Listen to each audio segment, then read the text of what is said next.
আঞ্চলিক শক্তি বাড়াতে সৌদি আরবের মতো আরও একটি প্রতিরক্ষা চুক্তি করতে চাইছে বাংলাদেশ ও পাকিস্তান, যা হবে পশ্চিমা ন্যাটো জোটের মতো।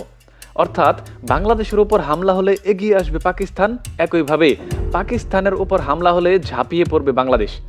বাংলাদেশ ভারতের কূটনৈতিক উত্তেজনা যখন চরমে, তখন এমন খবর জানাচ্ছে ভারতের বেশ কয়েকটি সংবাদ মাধ্যম।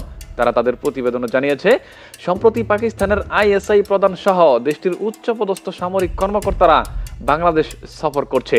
ডক্টর ইউনূসের অন্তর্বর্তী সরকার থাকা অবস্থায় নির্বাচনের আগেই এই প্রতিরক্ষা চুক্তি স্বাক্ষর করতে চায় পাকিস্তান।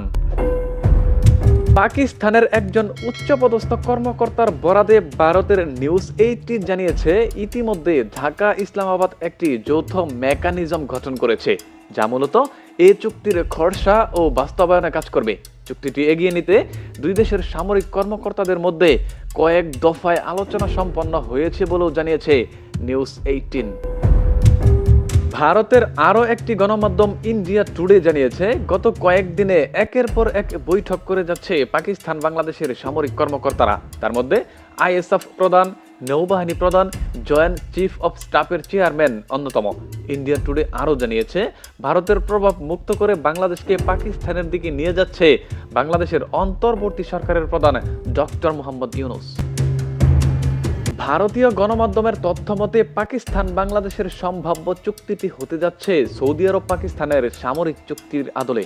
গত সেপ্টেম্বরে পাকিস্তান সৌদি আরবের সামরিক চুক্তি অনুযায়ী যে কোনো এক দেশ হামলার শিকার হলে তা দুই দেশের ওপর হামলা বলে বিবেচনা হবে এবং দুই দেশ একসাথে শত্রু দেশকে জবাব দেবে।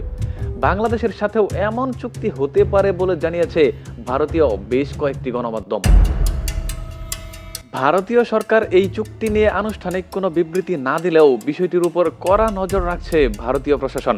বিশ্লেষকরা বলছে, এই চুক্তির বাস্তবায়ন হলে ভারতের পূর্ব সীমান্তে ব্যাপক নিরাপত্তা ঝুঁকি তৈরি হবে। এতে করে পাকিস্তান ভারতকে দুই দিক থেকে চাপে রাখতে পারবে।